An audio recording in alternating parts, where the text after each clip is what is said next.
Hello and welcome back to Hawks podcast. It's Wednesday night, which means we have less than 24 hours until the NFL football season continues with a Thursday night matchup coming right on up. I'm Tyler and I'm joined by Matt, and we're going to break down our week 4 predictions for all the teams, all the games going on, what we think's exciting, what we think's going to be a snooze fest, so on and so forth. And with that, I'll kick it over to Matt. So, starting off with the Thursday night game, your fellow division rivals, Detroit at Green Bay. Um, Green Bay came off of a pretty good comeback on Sunday, while Detroit kind of had a good bounce back game against the Falcons. I'm personally going to have to go with Detroit. I know I had Green Bay as my division winner, but Green Bay is just too injured right now, and Aaron Jones is questionable. David Bakhtiari's out, and there's several other Packers players that are already ruled out that for right now they just need to get healthy before they can actually start being competitive again. So going with Detroit on this one. Yeah, it is a bit similar to the week 1 matchup with Detroit at Kansas City in a sense that, the home team is missing a few very key players against the Detroit Lions traveling to them. So, I mean, I see it very reminiscent to that game. However, division games are truly a different story, and I do believe Green Bay at home is a different ball game, although it is not in the wintertime at Lambeau. I do think Green Bay is. I'm going to pick Green Bay, not just because of the voodoo magic, but I do believe in that defense. I do believe that offensive line is strong. I do believe that Jordan Love is developing pretty well. So I think that Green Bay continues to hold on uh, this week. Although I would love it if Detroit wins, I do think Green Bay at home in a primetime matchup, Matt LaFleur is going to have them ready for that game, and they just came off of off of winning a close one with the Saints, so I think they're in that mindset to win. Uh, you know, so we'll see what happens. It's the first division matchup that really counts for Jordan Love because the Bears, I mean, that was just to continue his ownership or to continue Green Bay's ownership. So, um, I don't think anybody really expected the Bears to beat Green Bay in week 1. So this will be his first true test, and I think it's his first primetime game, if I'm not mistaken. Beside like game of the year, week 1 or game of the week 1. I didn't really There know. was the Kansas City game, but that one doesn't really count. Yeah, and that, yeah, with Rogers out to COVID, that doesn't really count for me. So Jordan Love's first primetime game as a true starter. It's gonna be put to the test. Uh I think that team always just seems to do well in prime time, but we're about to see if that was just because of Rodgers or if that team just has the prime time mentality. So um moving on, we've got Atlanta at Jacksonville. Two teams who have surprised us this year. The Falcons currently being at 2-1, and the Jacksonville Jaguars currently being at 1-2. I think both of us would have had those records swapped with each other had we predicted this at the beginning of the year. Um, Jacksonville obviously coming off a loss to the Texans, and the Falcons coming off a loss to Detroit. Personally, I'm actually leaning towards the Falcons on this one because even though both teams lost and people are calling for Trevor Lawrence's comeback game, if that doesn't happen against the Texans, I don't think it's going to happen against the Falcons either because that defense is new. It is thriving. It is doing pretty well, and I think they're going to reestablish that run game against Jacksonville's defense. And so I have Atlanta winning this one. Okay, so disagreement on 2 out of 2 to start. I'm going with Jacksonville. Texans just usually have Jacksonville's number. I believe it's been 10 out of the last 11 times they met. Uh, the Texans won. So something about that division, Jacksonville just hasn't been able to get over and through the Texans. Atlanta kind of had a rough game last week against Detroit. Detroit's defense kind of had their way with Atlanta's offense for most of that game. Jacksonville, I just feel like this is the bounce back game they needed. Also, I believe this is a um, international game, so Yeah. already know that Jacksonville has that international magic, so going with Jacksonville on this one. That is true. We will see if that magic continues. Perhaps Atlanta carries it in. They have Drake London after all. So foreign city last name. So we'll see. That makes no So difference whatsoever. But probably to the worst game of the week, Miami versus Buffalo. Don't know who really cares about this one. yeah, it's not like this is the top scoring offense versus one of the best defenses and a great offense in and of itself. So, Well, that definitely defense not. also lost to Zach Wilson, so That's true. That's true. Yeah. So who are you feeling here?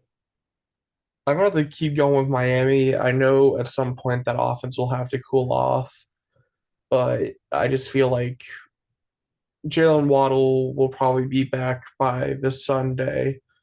So just going from an offense that scored 70 without probably their second best player on offense, which I you can definitely say is at least second best wide receiver that they were missing. And they Correct. went Yeah. for over 700 yards, 70 points. Could have should have had 73 if McDaniels didn't basically call the mercy button.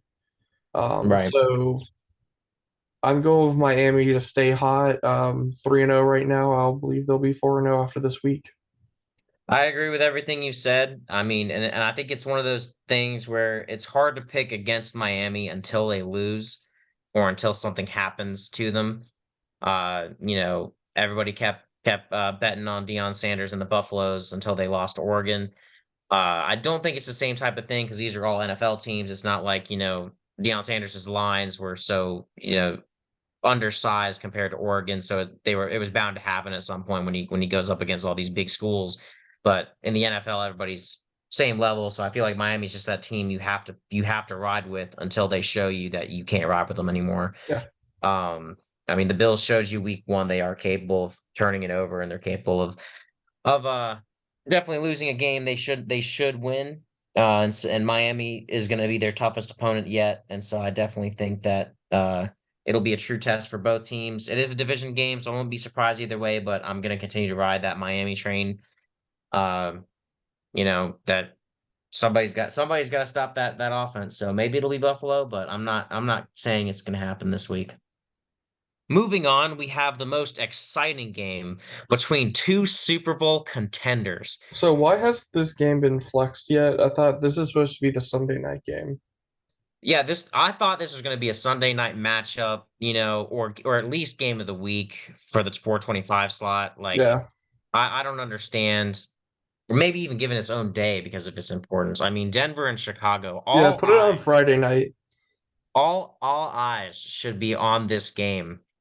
Um, Now there has been a lot of talk with a lot of other social media people about whoever the loser of this game is gets relegated to the XFL. No, that you're sorry, you're thinking of the Pac-12. Pac-12. Pac-12. Okay. Got it. See, I did see a lot of things saying though that whichever one of these teams loses should swap places with Georgia or something of that nature. Um, because they didn't really have a solid plan of which team should take their place, but they did say they should be banned from the NFL, whoever loses this game. But anyway, it is no surprise that these are two of the worst teams going at it, which ironically, all four 0-3 teams are facing each other this week. So that is interesting. Um, Four will enter, two will leave. Most likely, unless there's ties, but hopefully there's wins for two of the teams. Uh, but yeah, looking at Denver and Chicago, I have not seen much out of Justin Fields at all. No. And coming from a Vikings fan, I actually wanted to see more of him because he's a great guy. Love him. Like what he does on the field is phenomenal. It's great for the sport. It's amazing, but he doesn't seem to get it together with his passing yet. Like it looked like it was on the right train last year. Like he was gonna take a big step forward this year in terms of passing, but he's not there. He still looks, shaken up in the pocket and everything. He's still, trying to use his legs more than he is trying to throw the ball. And, I get it. He's a running quarterback. He should be doing that, but, he's still got to be a deficient passer. He hasn't shown me enough to do that yet. Denver at least almost won against Washington had they converted that 2-point conversion. So they have at least shown me some signs of like they could possibly win a game. But to my knowledge, Chicago has not shown me, closeness or, signs of that they can do it. So for that reason alone, based off of just potential and that they've shown some fight at some point in the 3-week span, I'm gonna pick Denver. However, the atrocity that both of these teams are right now would not surprise me if this ends in a tie at like 3-3. Yeah. Actually, it'll probably be like 2020 because Russell Wilson will be good in the first half and then just completely suck in the second half. But especially looking at Chicago and basically both of these teams, just the complete like like dumpster fire that's been these past 2 weeks for these teams. Sean Payton finally being called out for coming in and acting like Russell Wilson was the problem when right now it's really Denver's defense that's been the majority of the problem.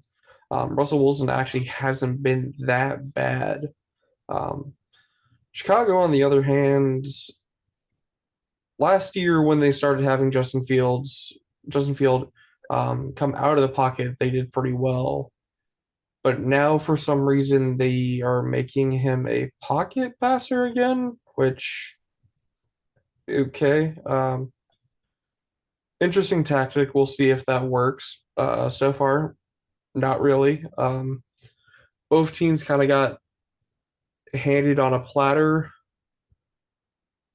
last Sunday, so yeah, one of these teams is getting Caleb Williams. That's true. Yeah, I mean, most likely, I can see that happening.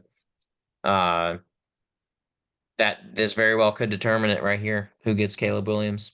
If they keep trending the way they have been. Tyler, you know what we call Um, this?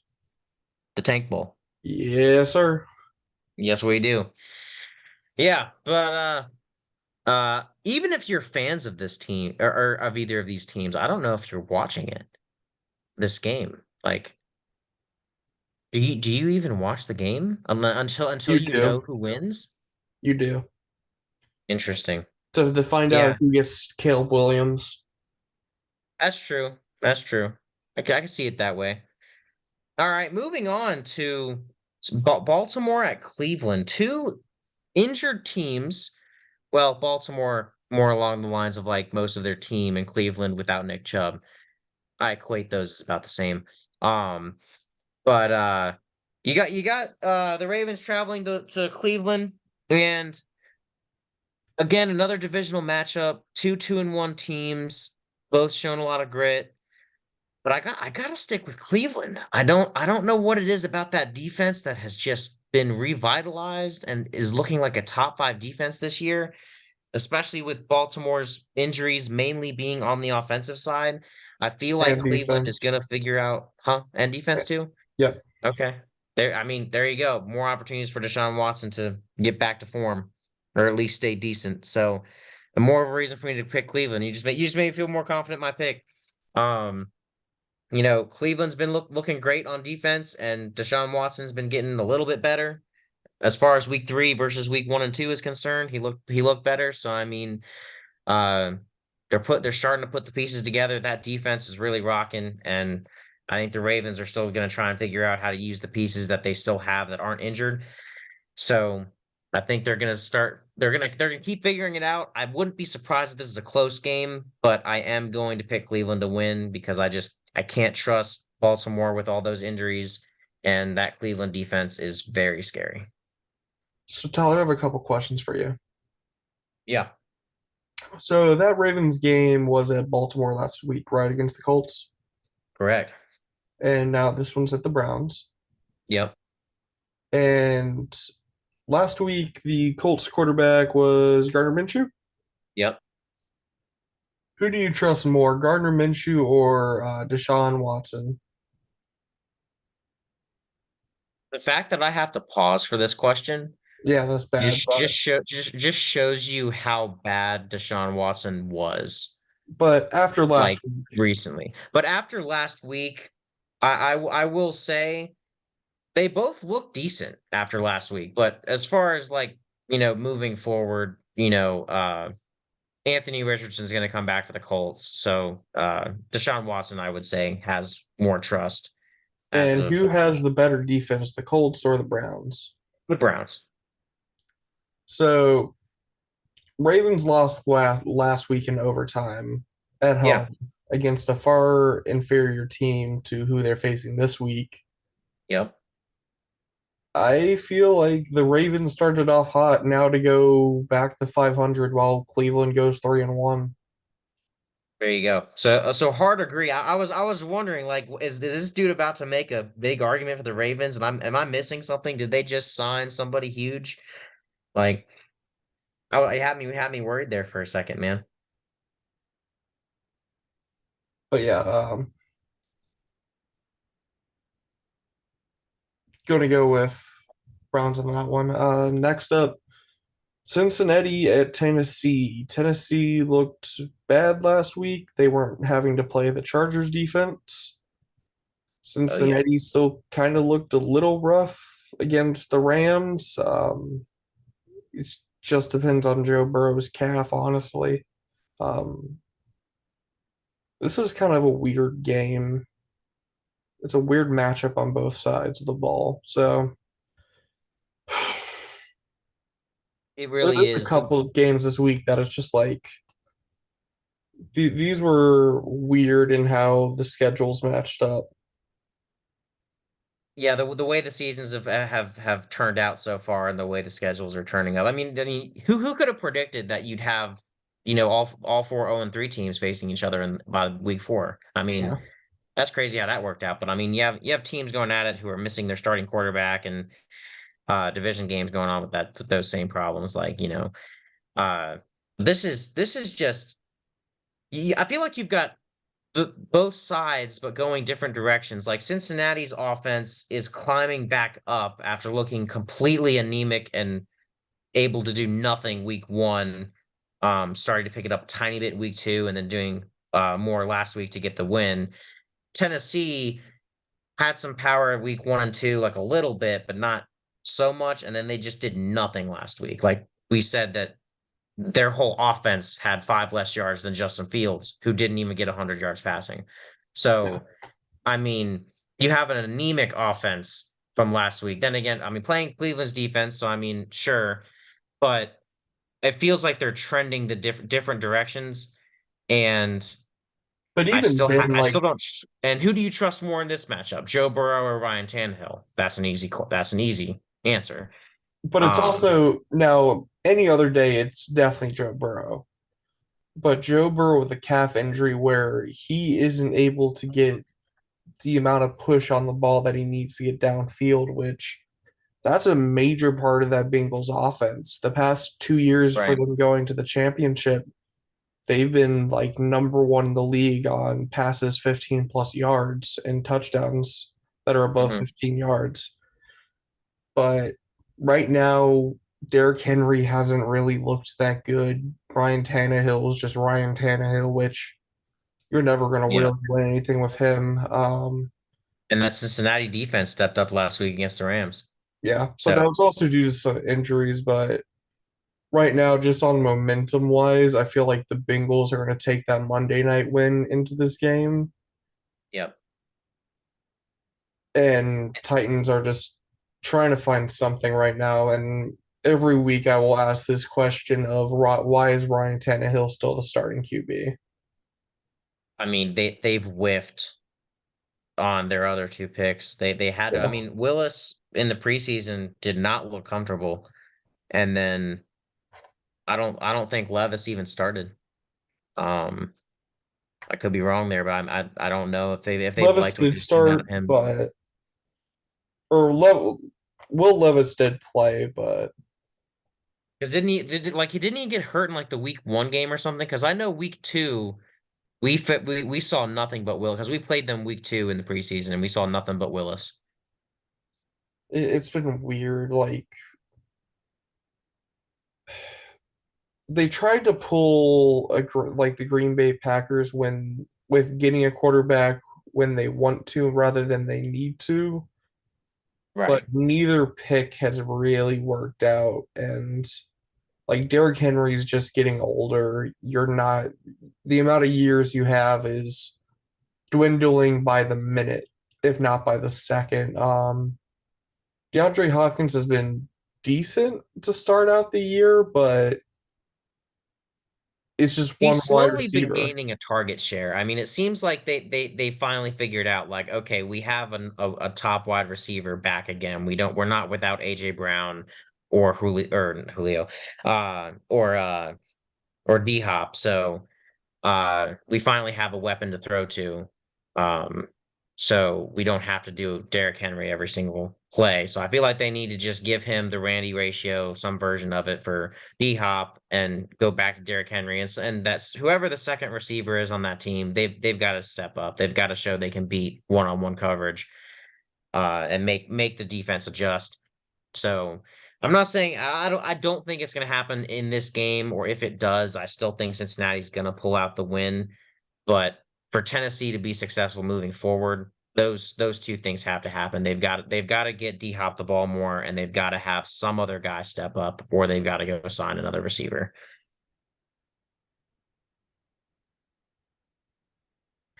And then you Going you you on, also picked the Bengals, correct? yeah, I'm picking the Bengals. Okay. I just don't see the Titans in a spot to win right now. Um, Speaking of the Bengals' Monday night opponent, the Rams, with all their offensive line injuries, go into Indianapolis with the Colts, who got a good win off of Baltimore last week. This is if Anthony Richardson is playing, which I'm not sure, I haven't heard anything. Um, then I feel like this is going to be a closed game. I just feel like Aaron Donald's going to give Anthony Richardson some fits.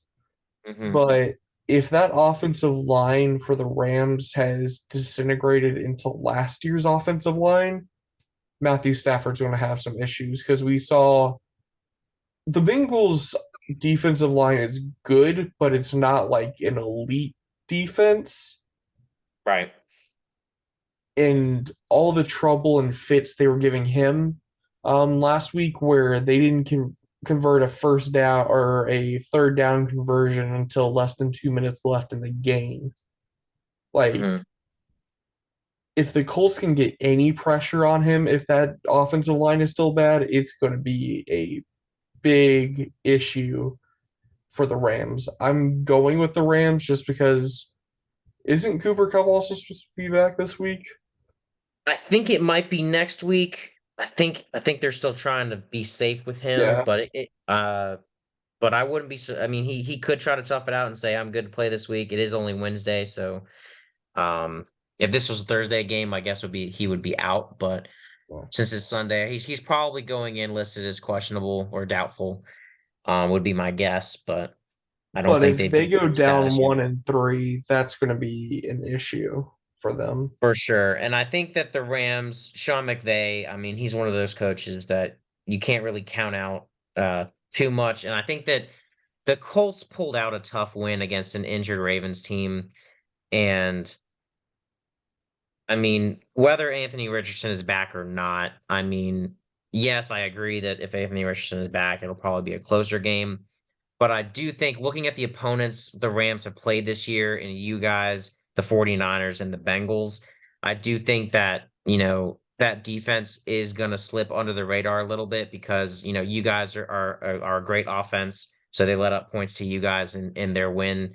They obviously let up points to San Francisco in their loss to them, who also have a great offense. And then the Bengals had kind of an ascension week because Joe Burrow made it very clear that he was going to play because the risk of going 0-3 was worse than hurting his ankle, or re-injuring his calf rather. So sorry, so many ankle and calf injuries in this league. You can't keep track of it. So I mean, looking at that, I mean the Los Angeles Rams defense I think is going under the radar quietly, and the Colts do not have the firepower that any of those three teams mentioned that I before have. So I think that you're going to see a surprising step up by the defense, maybe not just Aaron Donald, but specifically him as well. Um, and I think the Rams are going to find a way to pull out that win, and we're going to see two 500 teams right here. So I will also pick the Rams. As I said, I do believe the Rams will win this game. I just feel like it's a situation where this can easily turn into a trap game where the Rams are not a good spot for this game, just because of health wise, but we'll see. On to NFC South opponents. Buccaneers and Saints, two teams that came into the week 2-0, or last week 2-0, and then came out 2-1 now. Um, originally I It was a was rough week for going the South, really was. originally I was going to go with the Saints, but if Derek Carr's out, I have to go with the Buccaneers. Yep. Yep. My mindset exactly. That See, and it, offense, yeah, as I looked at this last week, I literally said Derek Carr is probably not going to be back because he was just injured last week. Jameis Winston used to play for Tampa. He's gonna have at least one mental relapse and throw it to the other team. And Tampa just needs you to play a few mistakes in football in order to win in order to win their games, i.e., against the Vikings. So I believe that Tampa Bay will get the mistakes they need to pull out the victory against the Saints. Sorry, I cut it's you off there. So finish it's your thoughts. also I think Alvin Kamara's not back for another 2 weeks. Really? I thought he only had a 3 game suspension. Is it? So is he So back this I week? think he's back this week. Okay. But I I mean, it's Tampa Bay's defense still, so I mean, it's not. I still don't feel like that's gonna like fix the situation. It's just probably gonna bring it a little bit closer. Yeah, Alvin Kamara's back, but apparently Derek Carr is out, so I don't know why this, like, especially in the pick'em leagues, the Saints are still the most picked team between the two, but yeah, Yep. whatever. Exactly. I mean, I'm surprised that the Ravens are picked more than the Browns too. That was interesting for me. And I'm apparently having a hot take with the Falcons over the Jaguars too. But I mean, hey, we'll see. Not everybody thinks alike. But yeah, sounds like we're in agreement that Tampa Bay. I mean, again, Tampa Bay can win games if their opponents give up mistakes and then they play mistake-free football. And I think Like they your can continue doing Vikings. that. So exactly. Exactly. I mean, again, if the Vikings didn't make mistakes, we won that game. So, or if the Tampa Bay Buccaneers made a mistake, the Vikings probably win that game. So, if Tampa Bay doesn't make any mistakes, or at least makes less than New Orleans, then I think they take the win here. I've been talking so much today. Oh my goodness. Okay. Moving on, we have Washington traveling to Philadelphia. Now, Washington, coming off a tough loss to the Bills last week. Um, just getting blown out there. Losing the turnover battle, I believe it was 5-1. Definitely not good. And that's even worse than the Vikings. Uh, so when you have more turnovers than the Vikings do in any of their 3 games, that's a problem. Most we hit was 4, but we got one back against the Eagles. That was interesting. But anyway, When Sam Washington is Howell turns also into a duck. infamous, huh? When Sam Howell turns into a duck. Exactly. Yeah. Um, the Washington Commanders are infamous for knocking off undefeated teams. I don't think that's going to happen this week. I'm gonna save the Washington Commanders random win, which I will pick if the next time the Commanders play the Eagles are still undefeated. I will pick Washington just off of that fact alone because I love that statistic or just that trend of Washington beating undefeated teams. Too Um, early in the season. but yeah, it's too early in the season. Washington just got blown out by the Bills. The Philadelphia Eagles are an equally good team, if not better than the Bills. Um, you know, they're definitely different in terms of, Philadelphia is more of a physical, I'm going to hit you with everything I've got. We're going to run at you type team, whereas the Bills like to throw it a lot more. But I think that, they're both great teams. I think that Washington's going to have a tough time of it. Um, so I think the Eagles improved to 4-0 and then Washington drops to 500. Yeah, I'll agree with you on that one. Not much really else to say there. We'll skip your game for now. Yep. Moving on to the Steelers and Texans. Um, Texans got a good win last week, but I feel like that Steelers defense is finally getting back into form after the week one escapade. Also helped that McDaniels decided to forget you can get 8 points on a drive, but neither here nor Yep. there. I just feel like that defense is finally going to give CJ Stroud fits. They're working on 4/5 of a depleted offensive line. If I only think one starter playing right now for that offensive line. Mhm. Um, Yeah, they're last they're week the banged up on that Jaguars. offense. Last week the Jaguars couldn't take advantage of it, but I feel like TJ Watt's just going to be in the backfield all day, so I'm going to go with the Steelers on this one. Yeah, I mean, I'd be wrong to pick against you. I didn't, so I picked the Steelers as well. But I'd be wrong because I made essentially the same argument with my Atlanta Jacksonville game because Houston's banged up on the offensive line, and yet Jacksonville was able to let them score 30 plus points on them. They couldn't figure it out. CJ Stroud looked comfortable in the pocket and everything. But Jacksonville is by no means what they used to be in 2017 with Saxonville. So uh, Pittsburgh is a major step up defensively from Jacksonville. And so as comfortable as Stroud looked last week, I think that is going to be a mirage, so to speak, against this Steelers team. And so the defense is likely going to win it for them, but this is a game where I could see Kenny Pickett finally having his breakout game that we've been kind of waiting for. There was a lot of Steelers hype this offseason from their fans and from, the social media team, highlighting the Pickett Pickens connection. Uh, and so maybe that'll be on full display here because I mean you really haven't seen too many offensive plays by the Pittsburgh Steelers this whole season. You had that one long bomb to Pickens for a touchdown, but other than that, most of their scoring has been on defense or on special teams, but I think it was actually all on defense. So, I mean, against the Houston Texans, that's a team where you can try and get right with your offense while your defense gives a rookie quarterback fits with a crumbling offensive line. So, I will also go with the Steelers with all that being said. Just wanted to break it down a little bit more as I feel like you always break it down more than I do, and I need to start doing that a little bit more. Well, So to take a play out of your playbook real quick, want to talk about that Cowboys game in a second, but three out of these next four games, I'll run down my picks, and if you want to talk about them, we can, but there's not really much to discuss in three of these games.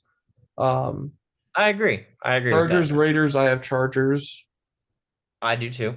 49ers, Cardinals, 49ers. Yes. Chiefs, Jets, Chiefs. Yes. I do not think the Chiefs Jets needs to be explained at all. Zach Wilson's still the starter, and Patrick Mahomes is Patrick Mahomes. He is him. Yes, I just said that on this podcast. I don't care. Call it cringe if you want to. It's not because it's true. The easy explanation for the Raiders Chargers is those are two very different 1 and 2 teams. The Chargers are very, very good on offense. They do things very well. They do have a bad head coach, but also the Raiders, as you mentioned earlier, also have a bad head coach because if you can't do simple math, you're not going to make it as a coach in the NFL. So we'll see how long that lasts as well. But also, I just believe the Chargers have a lot more firepower. That defense, when they can get things together and stay healthy, they are pretty intimidating. So, I mean, again, they're the AFC versions of the Vikings. So when I look at them, I'm also very surprised at their record as well. So, but they also played Miami, so maybe they get a pass. Uh, Also, but anyway, Garoppolo is still in the concussion protocol. exactly. So I mean, they have to focus on stopping Josh Jacobs, and they double team Devontae Adams, and that's pretty much all the Chargers need to do for the offense for the defensive side of the ball. And then on offense, Justin Herbert just had a career day against the Vikings, which is nothing new. Every time somebody plays the Vikings defense, somebody has a career day.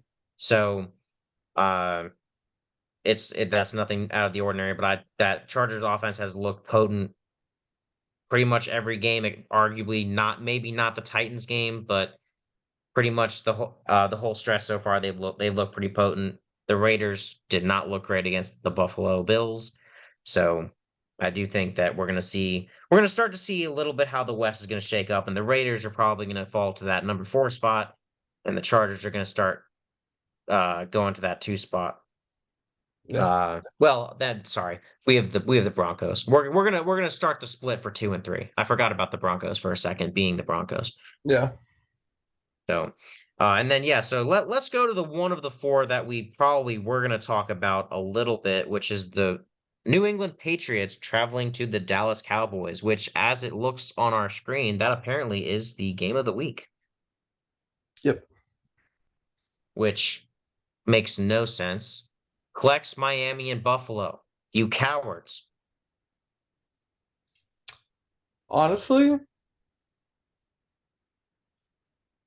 I have to go with the Patriots. Are you actually? You're telling me Bill Belichick just got the blueprint on how to annihilate this defense. We know Bill Belichick always runs a good defense. We saw what he did to Zach Wilson last week. Kept Miami pretty close and kept the Eagles pretty close. Dak Prescott is turning back into Dak fraud or whatever. Um, I just feel like what shoot, Patriots like to run the ball. How did Arizona win last week? Running the ball. Basically just out physicaling the Cowboys, and I feel like Bill Belichick will want to do that. I'm going with the Eagles for the, or not the New England for the upset. No, I was laughing at the Eagles thing, but yeah, no, I see the rationale. I totally do. I can't see a world in which the Cowboys lose to the Cardinals, which trap game if we've ever seen one.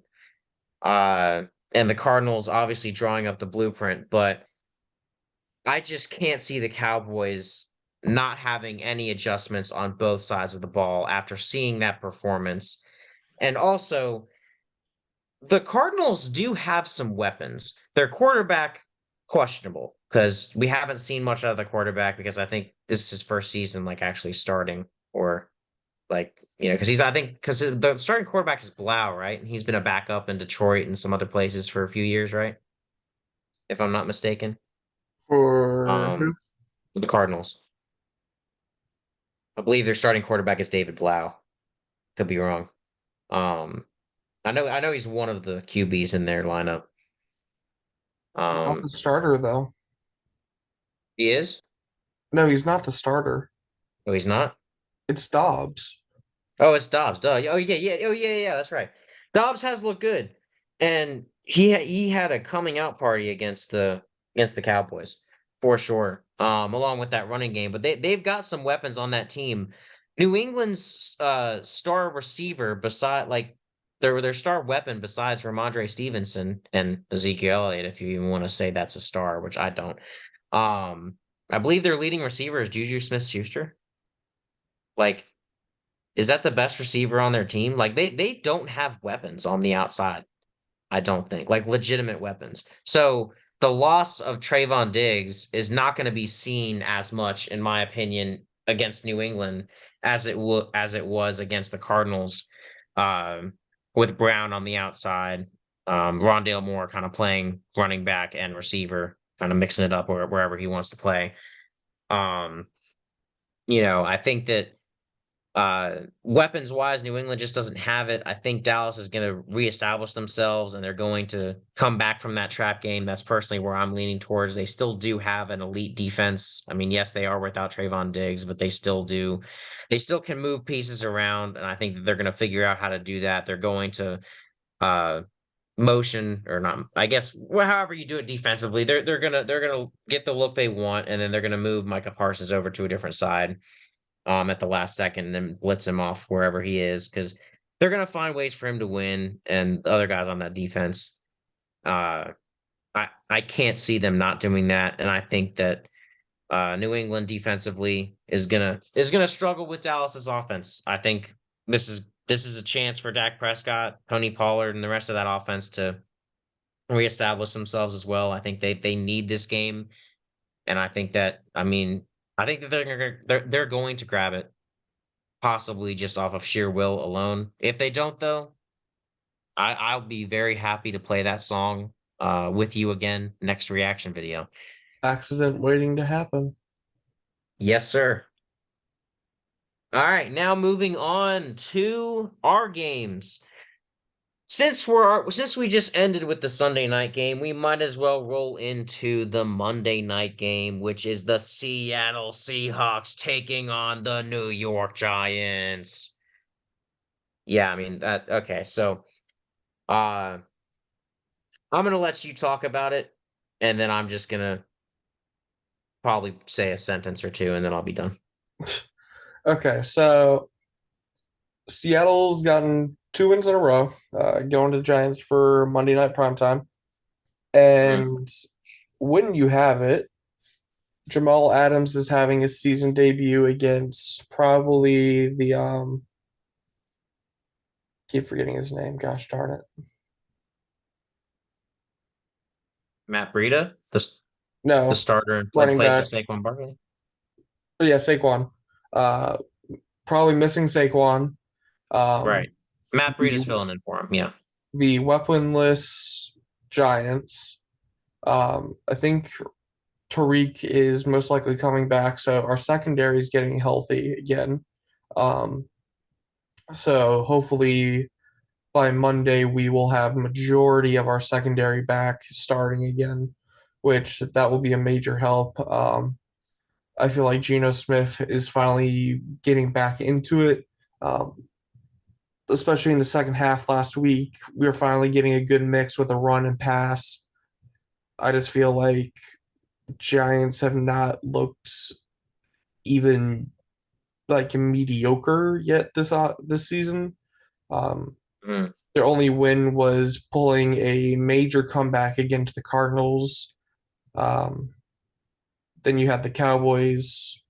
You had a weird rock paper scissors on that one.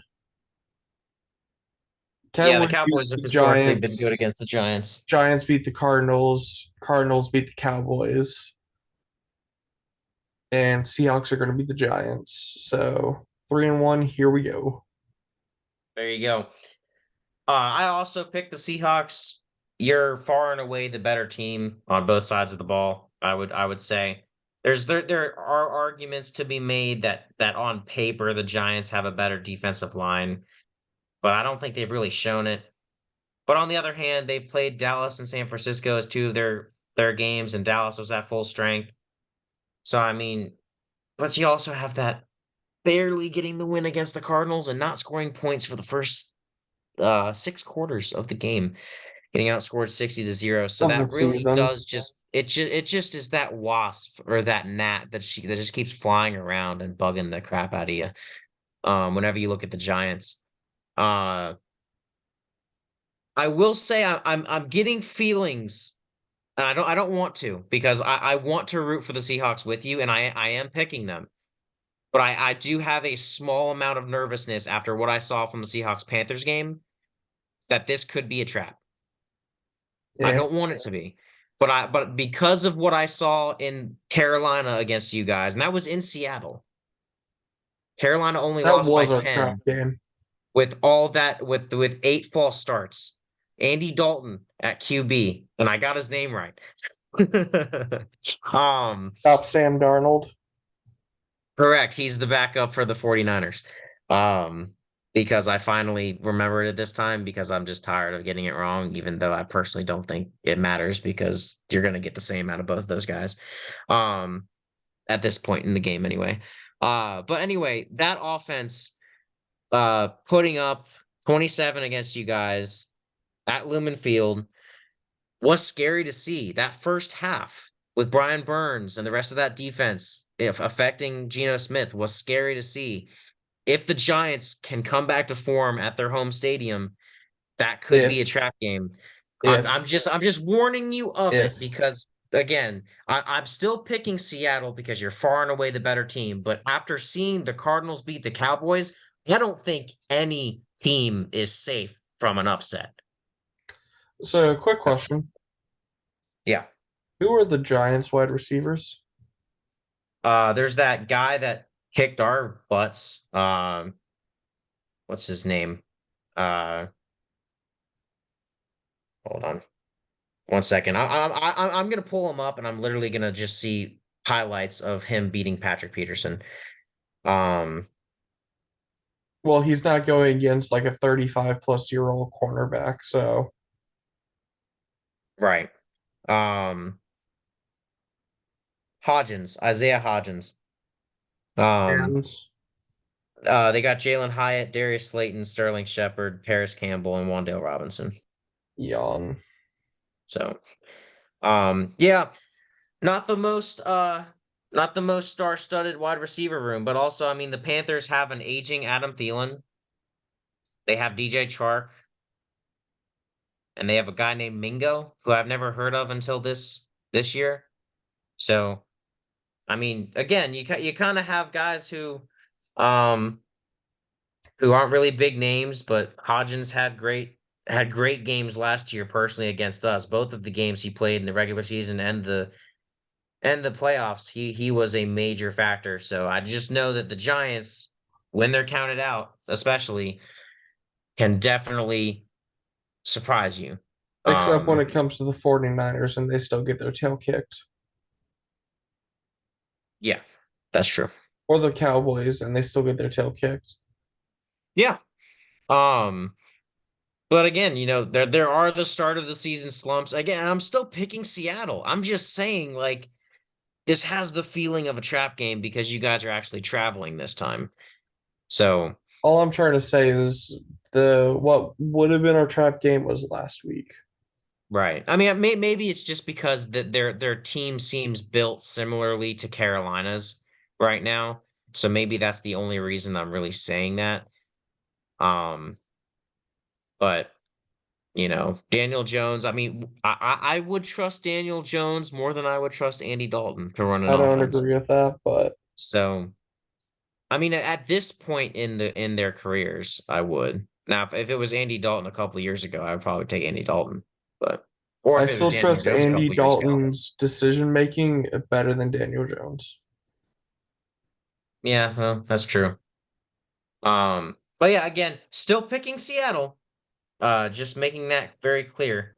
I don't know why I'm getting a I'm getting a weird vibe that that could be a trap game, but no, Well, speaking knowing of that, trap games and Carolina Panthers, what are you talking about a trap game? We're both 0-3. The all I'm definition of a saying is trap you're going to game lose to the is one Panthers. team is a winning record or is highly projected to win, and the other team has a losing record and is projected to lose. Talent. I know you're looking at the Pick'em League. What's the percentage right now? Tell me right now. It's like 90-10, right? 92 to 8%. 92-8. Yeah, that's true. Nobody expects the Panthers to win this game Yeah, but we had our trap game with the Tampa Bay Buccaneers. except me. Hmm. Just kidding. I'm going with the I was Vikings. gonna say the literally if you picked Carolina, the only reason would have been because I texted you yesterday saying I was gonna swap. So, but It okay, would I'll be go funny on. though. Oh wait, am I breaking it down and you're having the last words, or do you want to break it down? It's your team. Okay, all right. I will be picking the Vikings to the shock of everyone.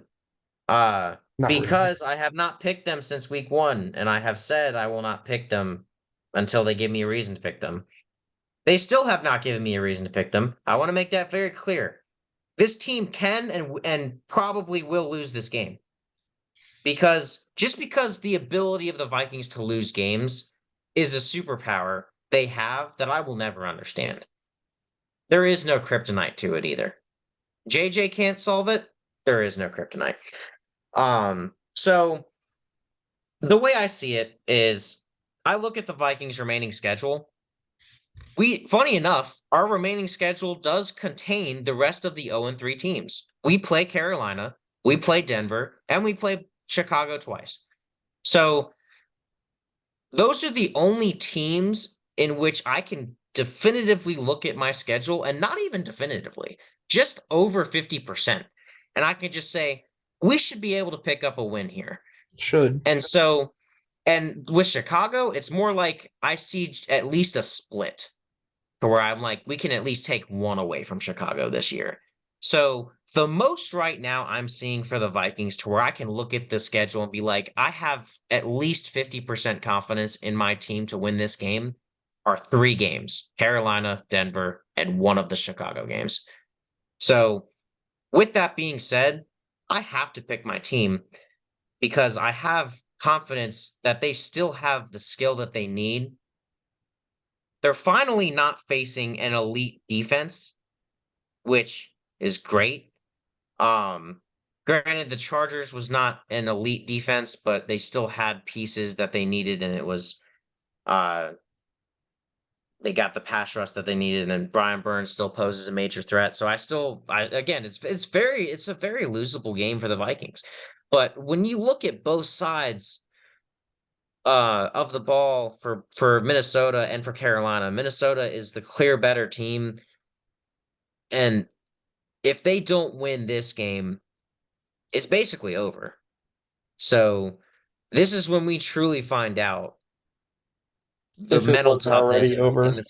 and the physical toughness of the Minnesota coaches and the players if they can finally pull out a much needed win against the weakest opponent they've faced. I will So say if you do lose to the Panthers, Crimea River will be playing at the beginning of the podcast next week. dude, that's fine with me, man.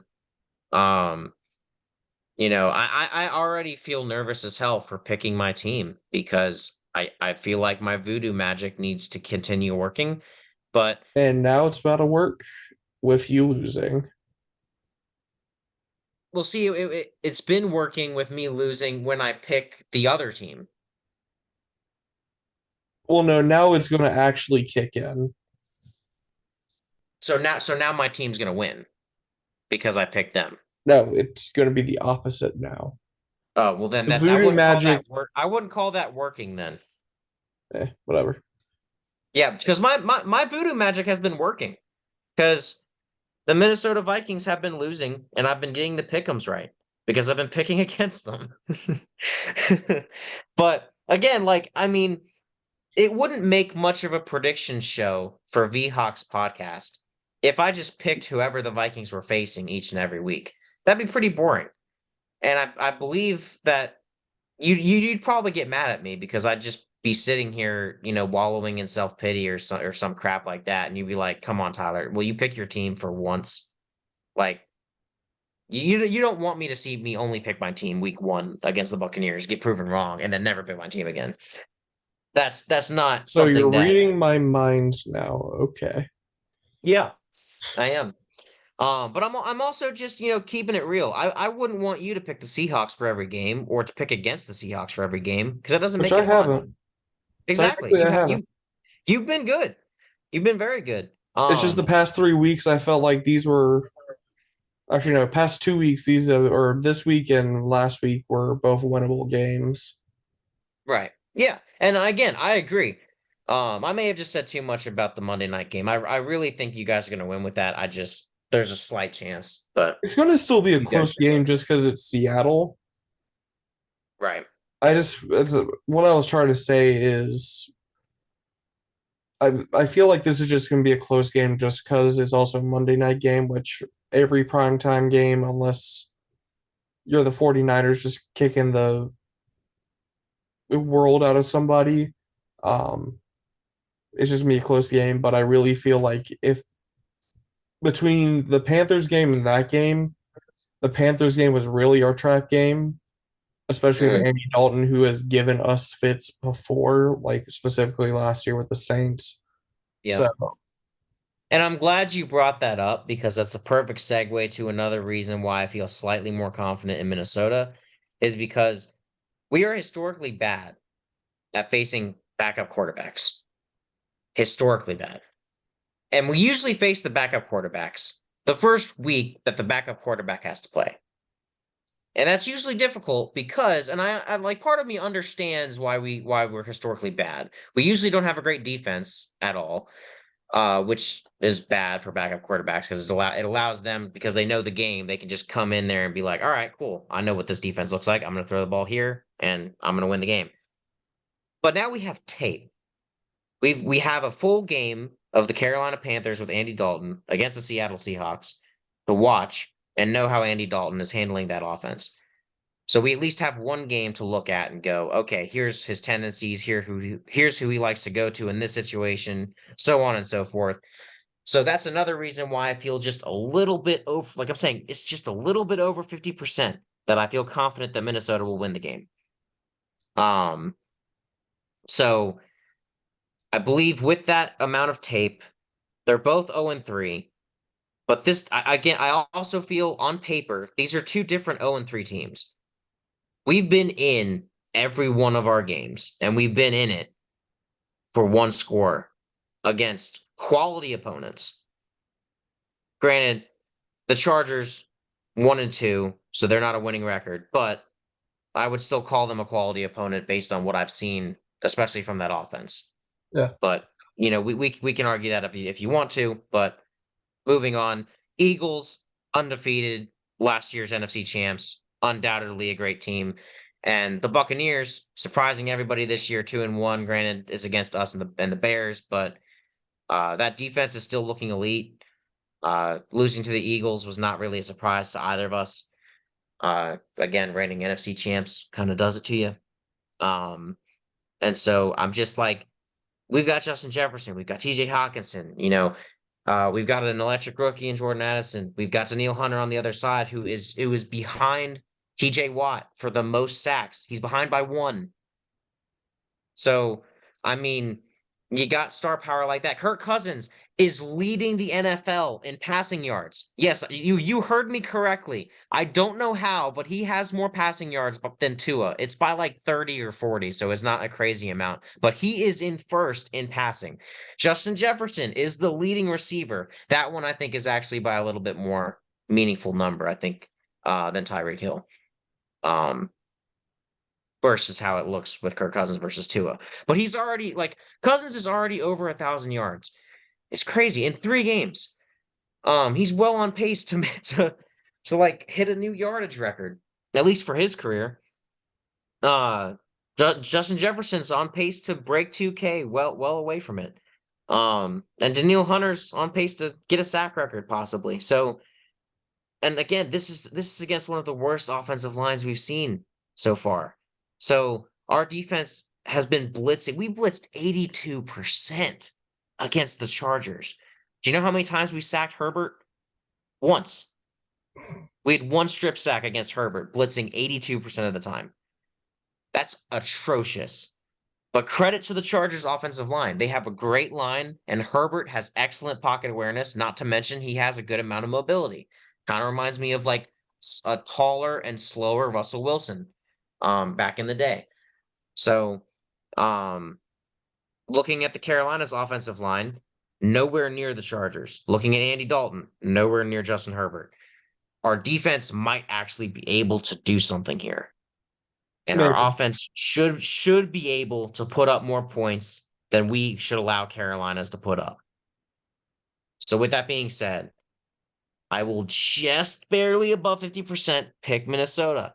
And if I get this one right, it's kind of like the challenge. If I get this one right, I'll pick Minnesota for another game. But I will have serious concerns ever picking them again if they lose to Carolina. Oh, just shut down for the rest of the season at that point. Seriously, though. I mean, again, if I had seen any semblance of fight in that Chargers game, it'd be a different story. I'd be picking Minnesota because I saw something, but I need to see serious coaching changes. I need to see a win above all else. So let's just put that out there. But I need to see serious coaching changes in terms of like how he's approaching the game and defensively, fine, keep blitzing. I think that's the way to go. But offensively, I need to see better play calling from KOC. I need to see more awareness from Kirk Cousins.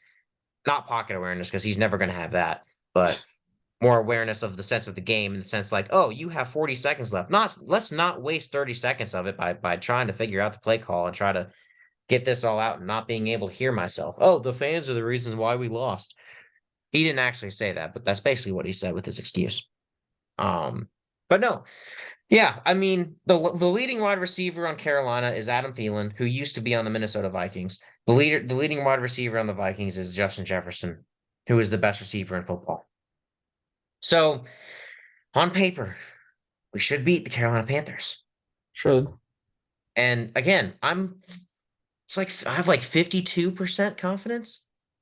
It's just more than I have in Carolina. I'm 48% confident Carolina's going to win and 52% confident Minnesota's going to win. It's not nice. It's really not nice. So I really do hope we just pull out the win and not by just one score. Like it'd be nice if we could just beat a team like confidently. Like go in there, drop 40, hold them to 17 or less. I'd love that. I don't think it's going to happen.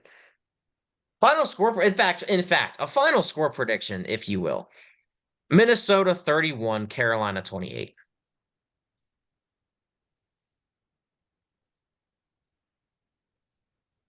I'm gonna go that far as to do it.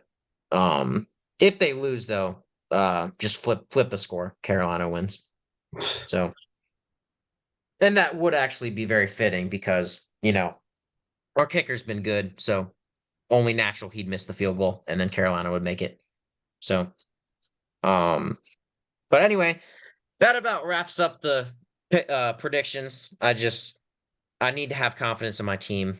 If they win next week, I'll be less of a train wreck than I am this week. Um, and we'll be getting back on track. But also, if they don't win, I'll know exactly who my teams are. Frauds, one of the worst teams in the league, even with the best receiver in football.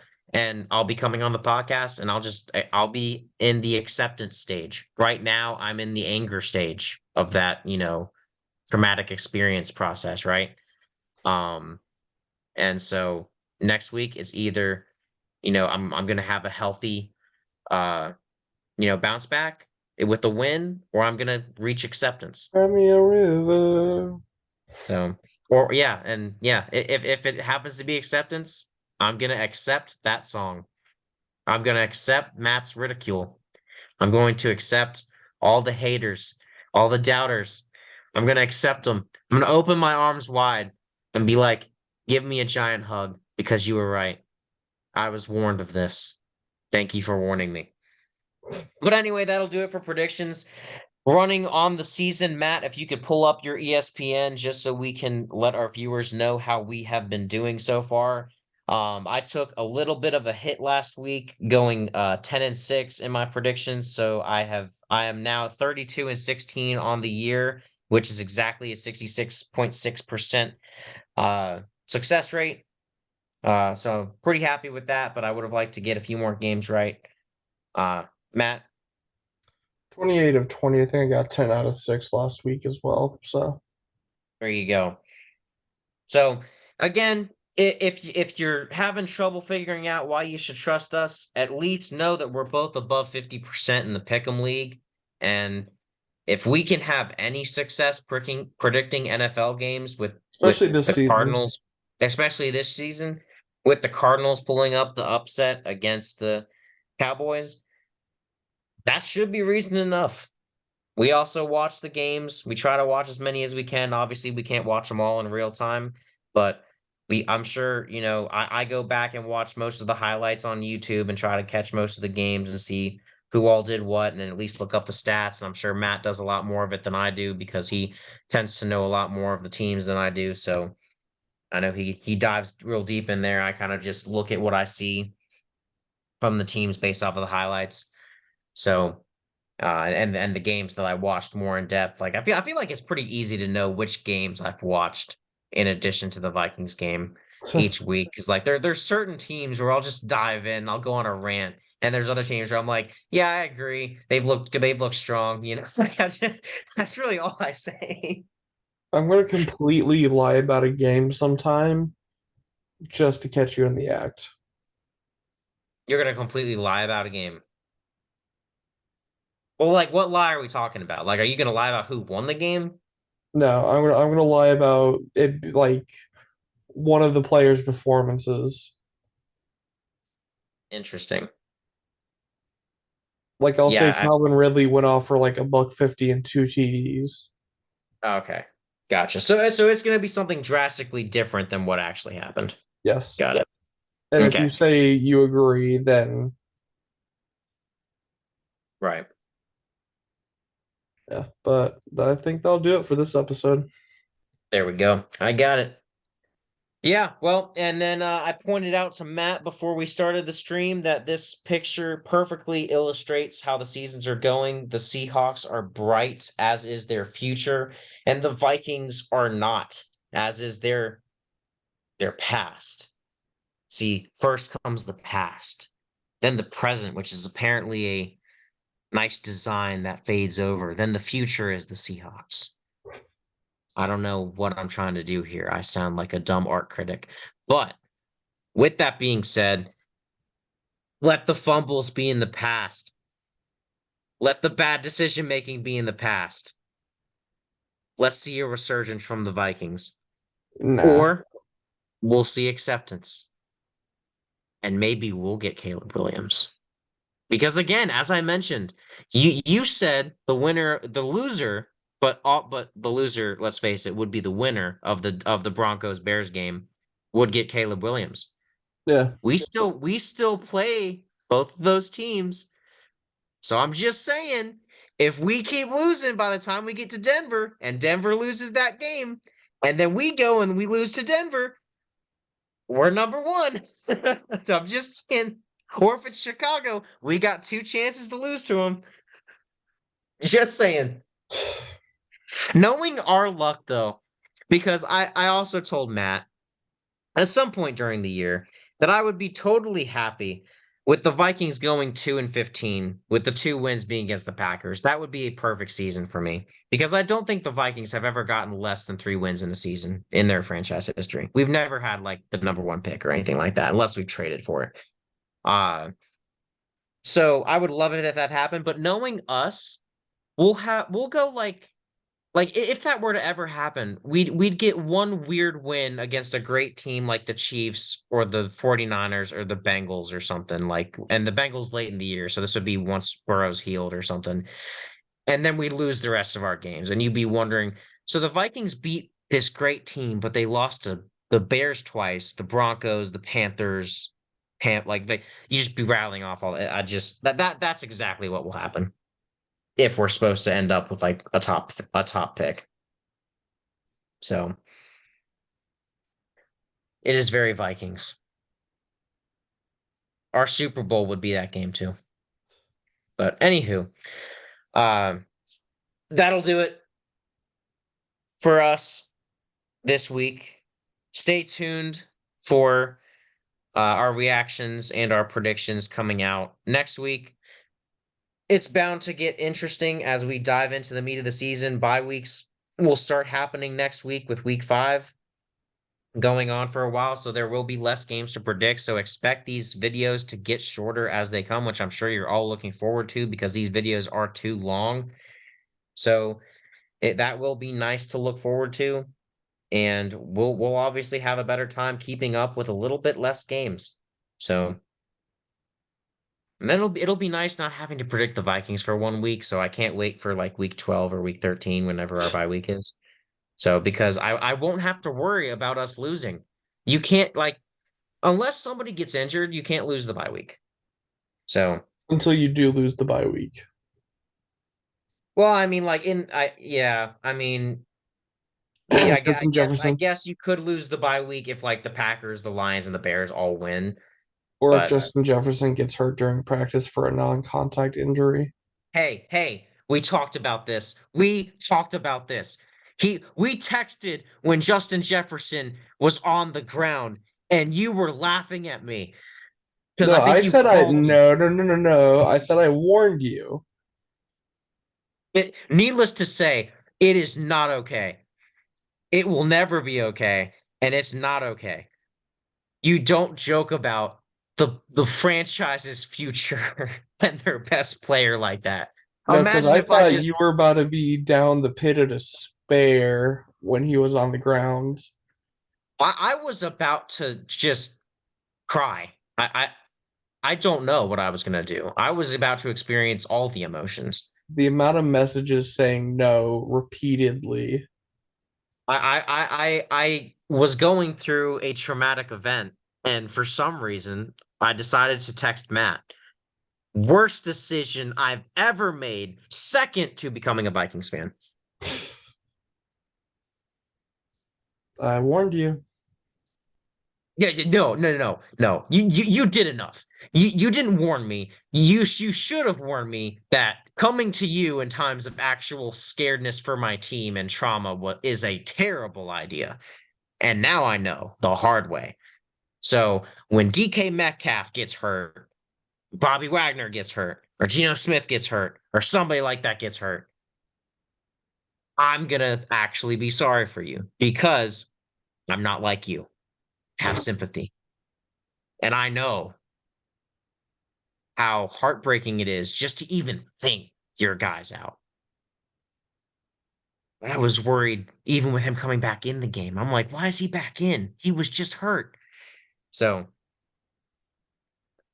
yeah, All that I was said not is I told you so. Yet I All I don't said. remember you telling me so. I mean, yeah, I mean, that's like going to a Chiefs fan and going, "Hey, you know your season's over if Patrick Mahomes gets hurt, right?" Like, yeah, like I'm pretty sure most of Chiefs Nation knows that if Patrick Mahomes goes down, their hopes of winning a Super Bowl like drastically decreases. No, Like, but it's me yeah, man. going to you saying, be careful if Justin Jefferson gets hurt, and then the next week he's down for a play. But so That what prompted you to say that?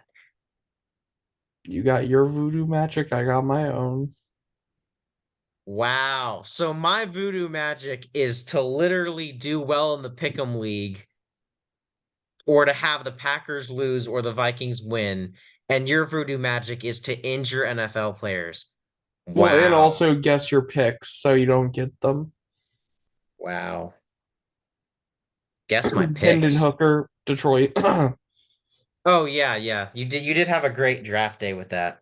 Um, but hey, we got Jordan Addison. Still the best first rounder of the receivers We'll see. so far. But see, that's not a big thing. Vikings, you didn't target the receivers until halfway through the second quarter. So hopefully you see that. And against the Panthers, you're like, hey, we're going to air it out the whole game. Until you don't and run up the middle 5 times in a row. Hey, that's a Zimmer thing. All right. Nah. That's History Mike likes to Zimmer. repeat itself. I mean, no, it didn't even happen last week. I mean, I was upset with the play calling last week, but they at least passed on third down. So, For now. uh, I mean, and they at least got into passing. They at least got into all passing when they needed to. But that they did definitely lean on Madison more than they should have because they wanted to prove we could rush the ball. Um, and I mean, we can, but do you really think that should be where we go when we have the weapons we have to pass to? Yeah. Okay, I'm done now. And my last thing I would like to say is I will understand if we lose viewers after this because the world just found out that Matt uses voodoo magic to injure players. So that's not right, man. That was neither confirm nor deny. I just say I had my own voodoo magic, which is just predictions. Which was after you told me to watch out for Justin Jefferson. That doesn't bode well for you, man. Get the draft pick thing. Totally agree. Totally understand the voodoo magic there. That's fine. No problem with that because that has no effect on people's health. Except Tom Grossi with that Brian Branch thing. That seems to be affecting his mental health every week.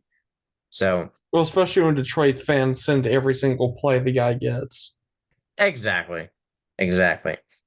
So um, but yeah, all I ask is that just have some sympathy if one of my star players goes down, especially if it's JJ.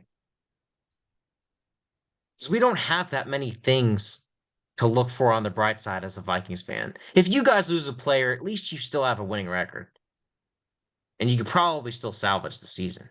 Also, I think the weird thing is I think I had mentioned a leg injury, and I think that was a leg injury as well. Which that was the weird With thing. Jefferson? Yeah. I mean, if you want to call cramps an injury, yeah. Well, no, at Um, first it looked like, especially on football plays, you don't know if that's cramps or ACL or stuff like that. But I right, think I mentioned like the ACL right.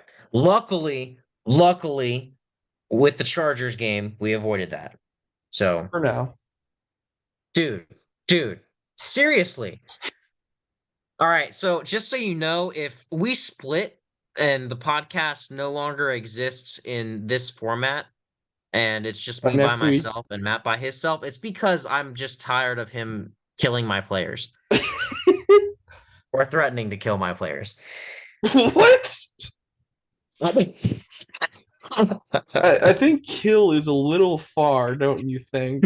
This isn't Indiana Jones and the Temple of Doom looking.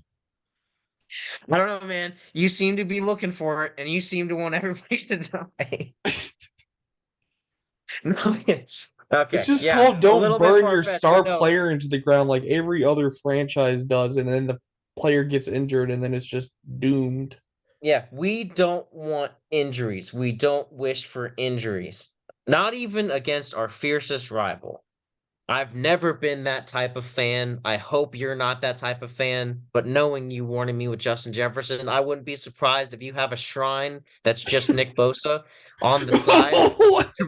to where you're just like, please let him pull something before the Seahawks game. Please let him be out. Please give him a concussion. Do something.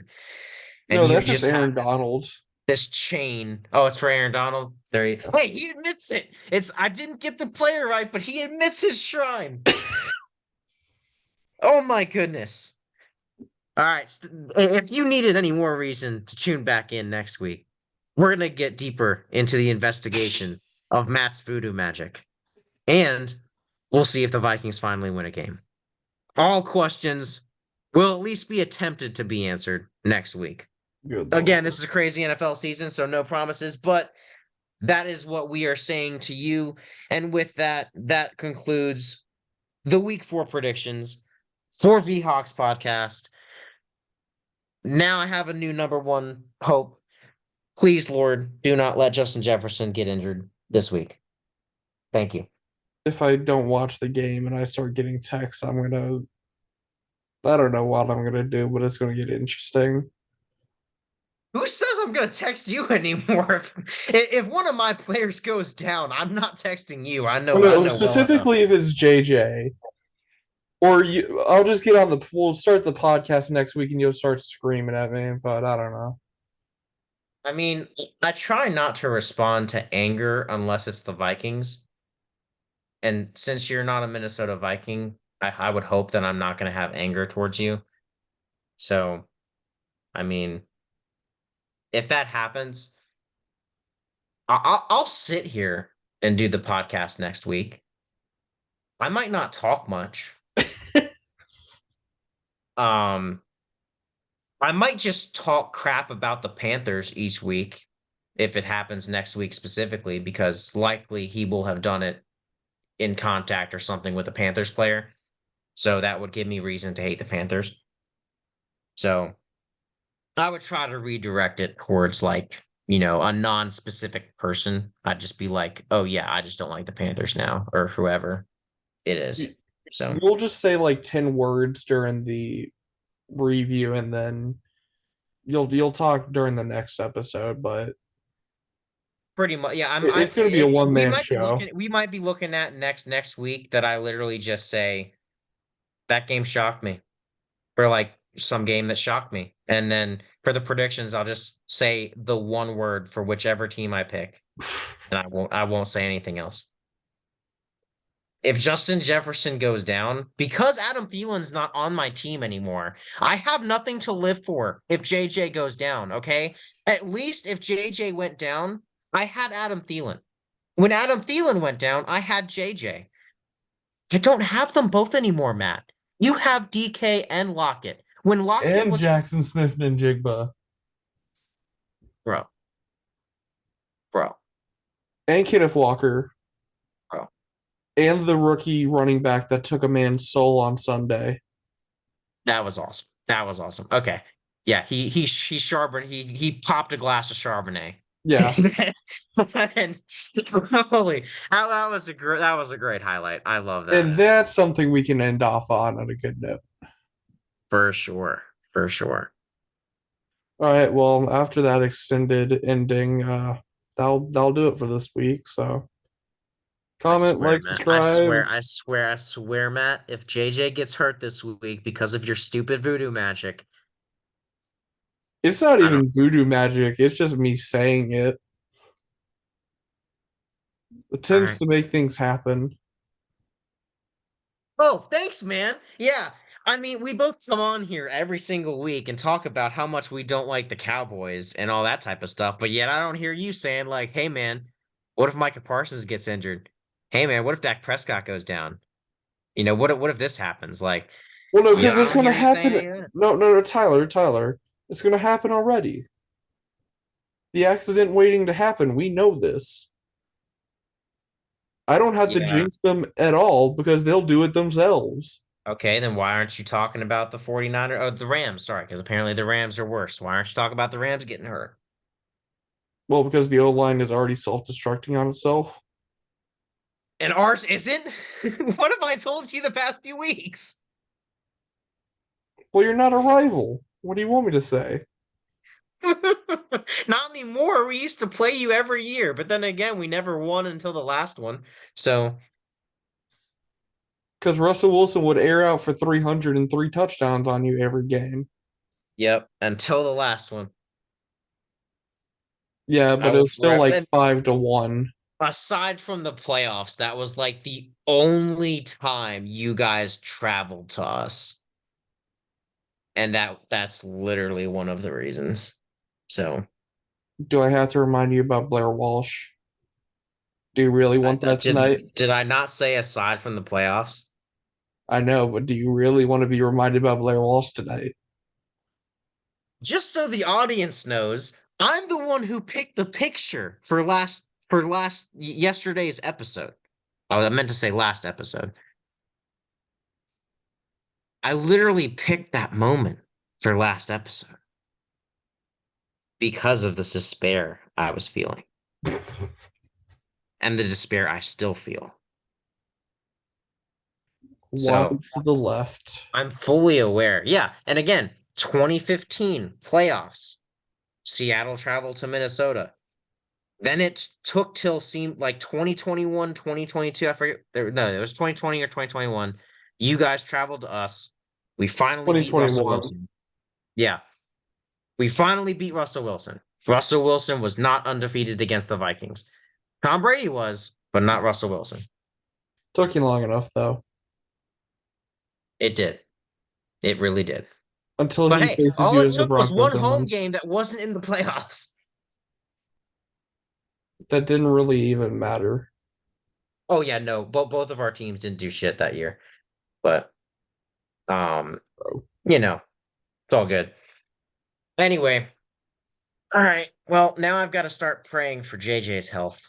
So, um, to try and counteract your voodoo magic. I So, it's not voodoo magic, it's just a jinx. Come on, all bro. right, man. Get with All the right, man. times. All right, man. Next week's gonna be interesting. I swear if I get a notification about Justin Jefferson, my phone's about to start getting spammed. All right, man. All right. All right. Hey, hey, hey. All I gotta say, next week, you better hope the Vikings win. What does that have to do with anything? I don't know, man. If the Vikings lose, I'm gonna reach acceptance about my team. But if JJ gets hurt too, and that could be why they lose, I might just start bringing the jinx back to you, man. I might have to take a revenge era. I did say last episode I'm on my villain arc. I could take some of that on you. I don't want to, but if you go start jinxing my team and my guys, then I might have to, man. It kind of happened on its own. Yeah, exactly. We're like the Cowboys, except we're already 0-3. They're 2-1. They need more jinxing. That's what I'm saying. Give it time. Matt. Matt, come on, Matt. You can't sit here and say that you need to hurt the Vikings' chances of winning. We're doing that on our own. I Can you never not said I see? was. I'm Yes, just you saying it happened on its own. yes. So why do you need to jinx injuries if we're already losing? We can't win with a healthy team. Because it What was makes you random and came out of nowhere. I hope that's the case. I really don't want you jinxing my team every week because I just know if JJ does go down next week, you're coming on the podcast next week. And after I think everything's crystal clear and we're about to end the show, you're going to be like, hey, watch out for TJ Hawkinson or something like that.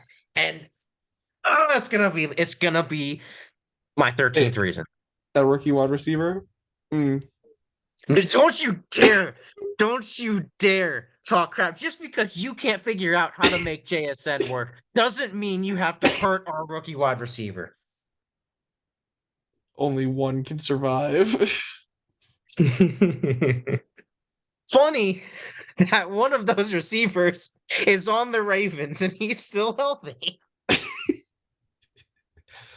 Give At it this time. point, if we're filming this very late, as you guys will see by the time this video comes out, we're on the East Coast, so we are up a little bit late, and we did both have very early mornings. So if this goes on any longer, we're just gonna have to call this a drunk episode. So we will end it now, but we're getting the laughs out, we're getting the arguments, we're getting feisty, we're getting the feeling with it, and this is what we want this podcast to be. We've been a little bit nervous with, having this be our first podcast and everything. So, but I think we're getting in the groove of it. We're just starting out now, baby. We got content. It's coming. And JJ is not gonna get hurt. No, he's not. He's gonna be a-okay. For now.